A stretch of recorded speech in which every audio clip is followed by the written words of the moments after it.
Assalamualaikum warahmatullahi wabarakatuh.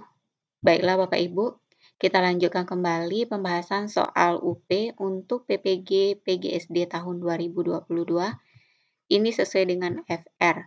Indikator yang akan kita bahas kali ini yaitu tentang IPA, sistem organ pernafasan, pencernaan, dan peredaran darah. Bagi Bapak Ibu yang belum subscribe, silahkan subscribe terlebih dahulu. Ini sudah program yang ketiga. Soal yang pertama, yaitu berkaitan dengan indikator, diberikan suatu gambar model sistem pernafasan, peserta dapat menjelaskan proses pernafasan perut. Jadi yang ini adalah bentuk lain dari soalnya. Perhatikan langkah-langkah berikut. 1. Otot diafragma mengalami penegangan.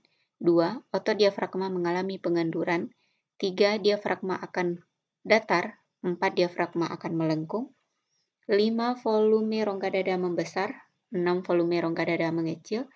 Tekanan udara pada rongga dada mengecil. Ke-8, tekanan udara pada rongga dada membesar. 9, udara luar masuk ke paru-paru. 10, udara keluar dari paru-paru. Fase ekspirasi dari pernafasan perut adalah, jadi proses pernafasan itu kan ada dua, ekspirasi dan inspirasi. Kalau ins berarti masuk, kalau eks berarti keluar. Udara keluar dari paru-paru. Jadi otomatis yang benar jawabannya itu adalah yang nomor 10. Kita lihat di option yang pakai nomor 10 itu ada 2, B dengan C. Kemudian kita lihat perbedaannya antara B dengan C yaitu angka 5 dan 6. 5, volume rongga dada membesar dan 6, volume rongga dada mengecil. Kalau untuk udara keluar berarti volume rongga dadanya mengecil sehingga udara keluar. Maka jawaban yang benar itu adalah 2, 4, 6, 8, dan 10. Jawabannya C.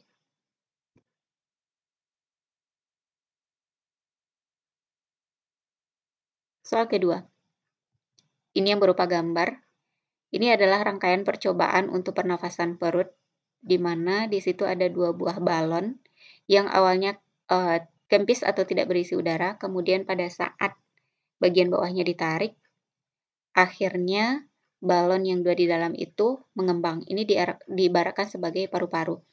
Jadi kalau seperti ini, fase pernafasan yang digambarkan pada percobaan tersebut itu adalah fase inspirasi pada pernafasan perut, yaitu masuknya udara ke dalam paru-paru.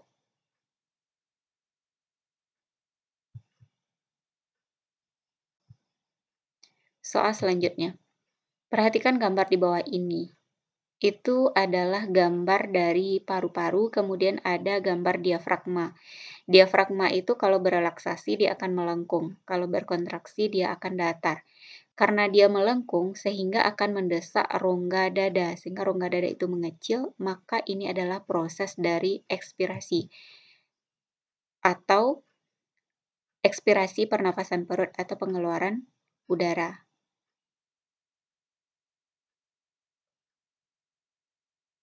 Jawabannya adalah D. Soal selanjutnya, perhatikan sistem pernafasan berikut. Di sana ada ditunjukkan P dengan Q. P itu adalah rongga dada atau otot antar tulang rusuk, kemudian yang Q itu adalah diafragma. Proses inspirasi pada pernafasan perut akan terjadi apabila inspirasi itu artinya kan udara masuk ke dalam paru-paru.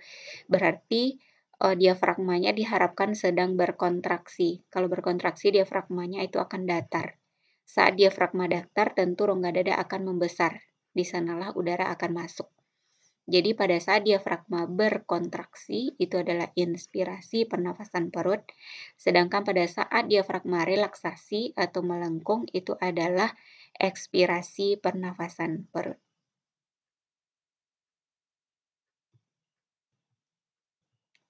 Indikator selanjutnya, diberikan beberapa pernyataan tentang pengalaman dan pengetahuan tentang proses makan makanan. Peserta dapat memilih rumusan tentang pencernaan yang tepat.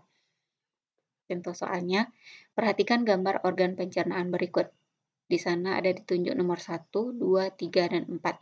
Zat gizi utama dari kedelai tempe yang kita konsumsi akan dicerna secara kimiawi oleh enzim yang dihasilkan oleh organ nomor Jadi di sana organnya nomor 1 yang ditunjuk hati, yang kedua pankreas, yang ketiga usus besar, yang keempat usus halus.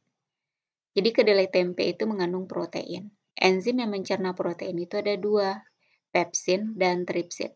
Kalau pepsin itu dihasilkan di lambung, sedangkan tripsin dihasilkan oleh pankreas dan bekerjanya di usus halus.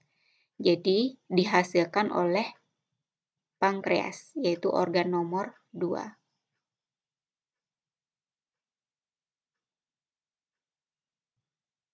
Soal selanjutnya.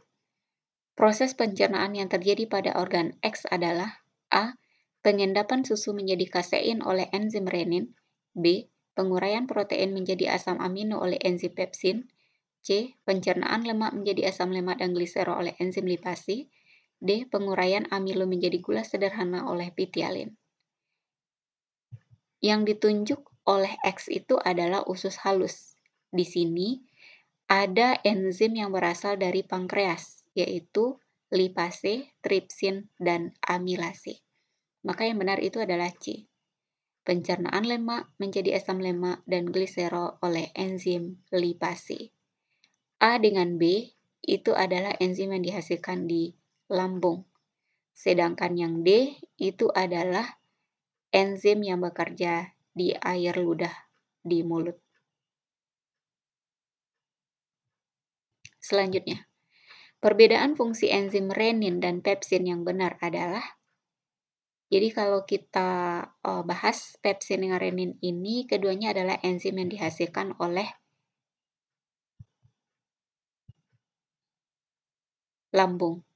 Renin berfungsi untuk mengendapkan protein susu menjadi kasein, sedangkan pepsin mengubah protein menjadi asam amino. Jadi jawabannya adalah A. Selanjutnya, hubungan yang tepat antara enzim dan fungsinya dalam sistem pencernaan makanan berikut adalah, di sana ada enzim lipase, mengubah protein menjadi polipeptida, ini salah.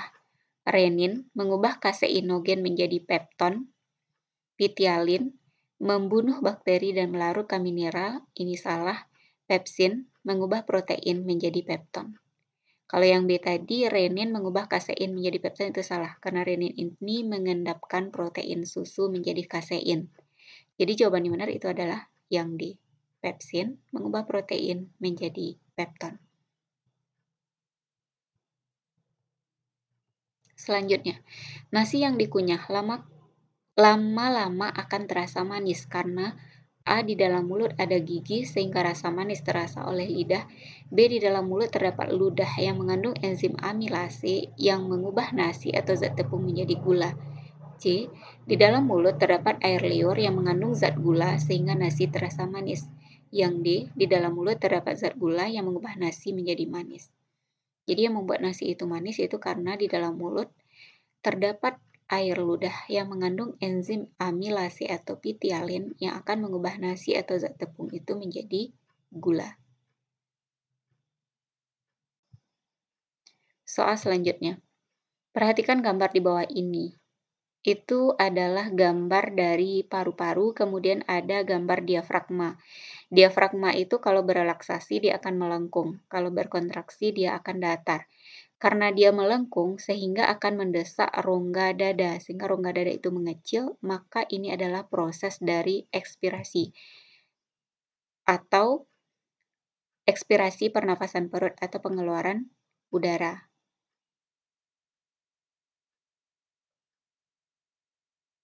Jawabannya adalah D.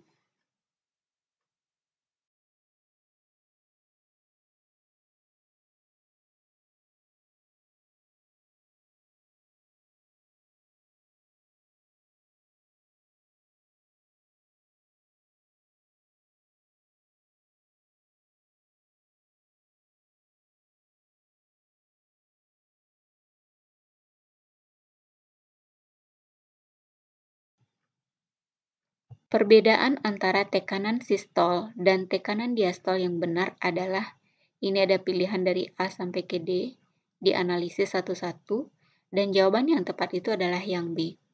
Tekanan sistol terjadi saat darah dari bilik jantung masuk ke aorta. Sedangkan tekanan diastol terjadi saat darah masuk ke bilik jantung melalui serambi jantung. Ini artinya serambi jantung terisi oleh darah, itu yang diastol. Sedangkan sistol yaitu jantung sedang kontraksi atau mengempis sehingga darah itu keluar dari bilik jantung. Soal selanjutnya, perbedaan antara tekanan sistol dan tekanan diastol dalam tabel berikut yang benar adalah dianalisis dari A, B, C, D, jawaban yang tepat itu adalah yang B, di mana sistol itu adalah tekanan yang terjadi saat darah dari bilik jantung masuk ke pembuluh aorta. Aorta ini adalah pembuluh yang membawa darah keluar jantung lalu diedarkan ke seluruh tubuh. Kalau tekanan diastol itu tekanan yang terjadi saat darah masuk ke bilik jantung melalui serambi jantung. Jadi jelas tadi kalau diastol itu pada saat jantung itu mengembang karena terisi oleh darah, sedangkan sistol yaitu mengempis kontraksi darahnya itu keluar. Itu yang sistol. Jawabannya adalah B.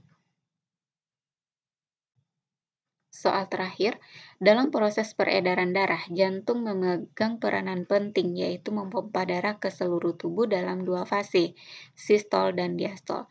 Pada fase sistol, kondisi kerja otot jantung adalah A. Bilik kirinya berelaksasi, serambi kirinya berkontraksi. Serambi kirinya berelaksasi, bilik kirinya berkontraksi. C. Serambi kanan dan kiri berkontraksi. Serambi kiri dan bilik kiri relaksasi, yang E bilik kanan dan kiri berelaksasi. Jadi yang ditanya di sini itu adalah fase sistol. Sistol ini adalah keadaan jantung tadi mengempis sehingga darah yang ada di bilik itu, maksudnya bilik kiri itu keluar. Jadi serambi kirinya berelaksasi dan bilik kirinya berkontraksi sehingga darah yang di bilik kiri itu keluar melalui aorta. Itu yang sistol. Jawabannya adalah B. Demikianlah Bapak Ibu pembahasan soal kita pada pertemuan kali ini. Semoga bermanfaat dan semoga Bapak Ibu lulus PPG tahun ini. Amin amin ya robbal alamin. Demikian saja. Assalamualaikum warahmatullahi wabarakatuh.